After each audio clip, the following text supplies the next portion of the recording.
has to massively keep printing more and more money as the system turns around. Consumers have high risk involved. They carry huge sachets of currency around. They go to the bank. There are thieves around the bank who see you take huge stacks of money and they follow you. Those are all real costs to the economic system that slows down the economy. I have some accountants here. You know, most times I don't have enough space on my check to write the quantity now. It's that 200 million, this, that. Before you know it, there's no space. Just because the money is so debased. So there's an increased cost to the entire banking system. Difficulties placed on payment systems, such as ATMs. You go to an ATM, and I used to use that quite a bit when I would go to Sierra Leone from the US, and the machines are made to give you 40 notes. So if you want, say, 5 million, you are going to stand there for a long time. And the worst thing that happened to us in Sierra Leone was that the banks pay their staff not in cash but to their accounts, and they come and stand in front of that ATM and just keep churning, and everybody else is standing and waiting for them. Those are all costs, huge costs of redenomination, huge costs of debasement of the currency. When we redenominate, we will reduce those costs, and those should be passed on to consumers. Huge costs imposed on the bank, particularly by the hoarding of currency the country experienced between June 2020 and August 2021.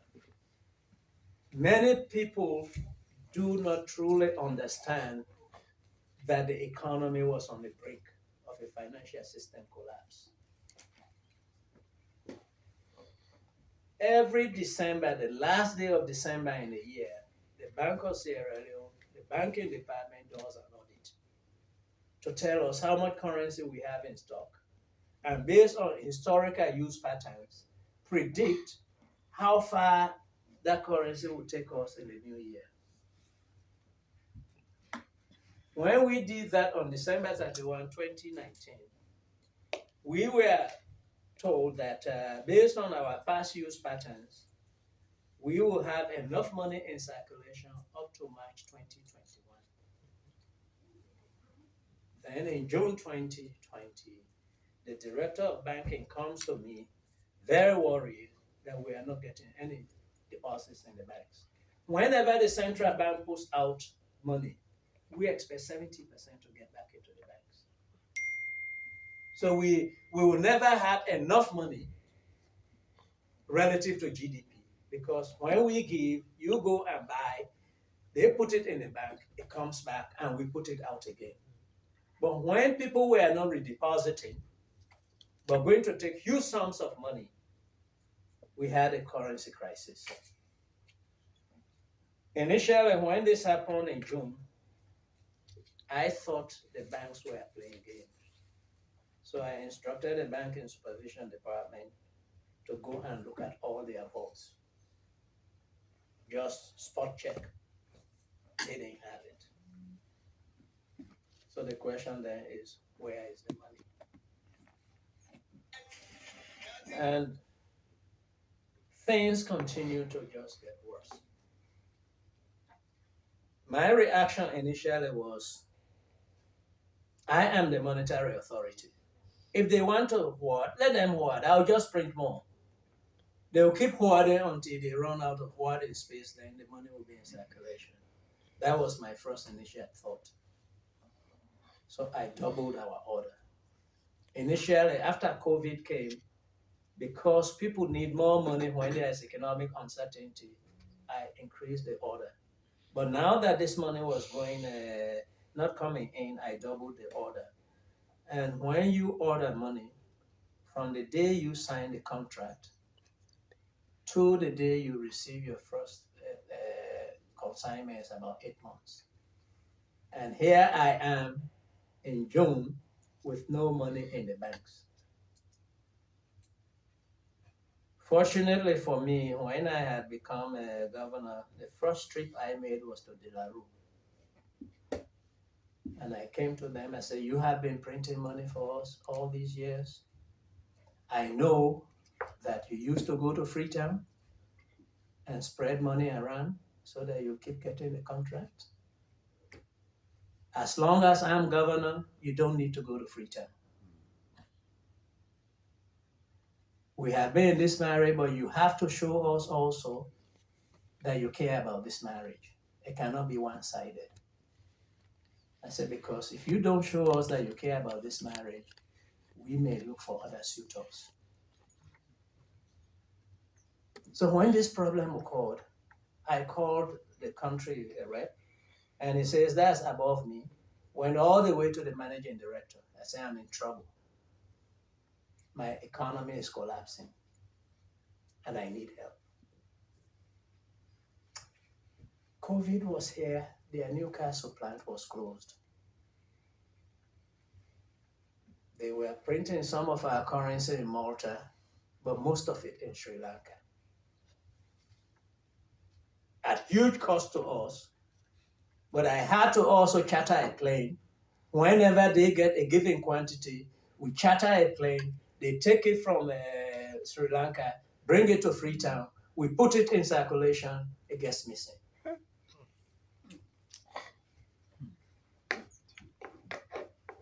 You remember when I first went to try to deal with the foreign exchange issue, I had imposed a restriction that nobody should keep more than $10,000 at home. Mm-hmm. But then saying something they make monkey champ pepe.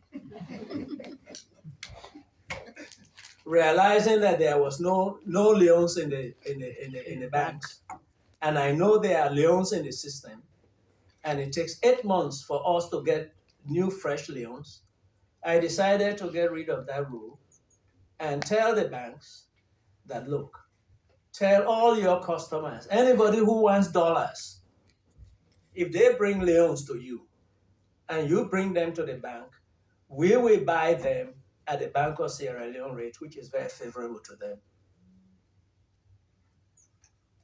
But in economics, we talk about the law of unintended consequences. Soon we realized that the people that were hoarding the money will come and get loans and get dollars.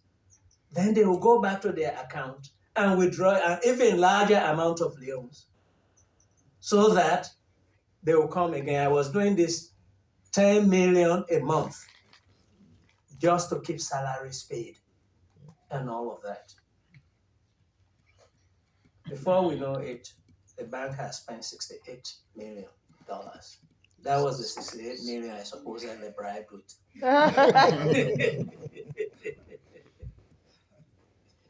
The bank has spent $68 million. And I look at our reserves and I tell myself, if we continue with this, we are going to dissipate the entire reserves on this. And then what will happen if something really terrible happens and we need foreign exchange? So I'm not going to do this anymore. I am going to redenominate the currency.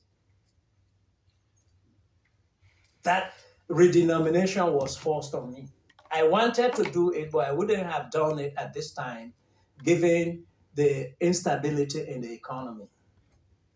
But to keep using the central bank's foreign exchange reserves in a way that I know people were playing games with me was stupid for me to continue. So we said we were going to redenominate. And even when I announced, I was actually in the US doing something, and my deputy governor called me and said, Prof, things are bad. We don't have enough currency to last 2 weeks. So I flew back to Freetown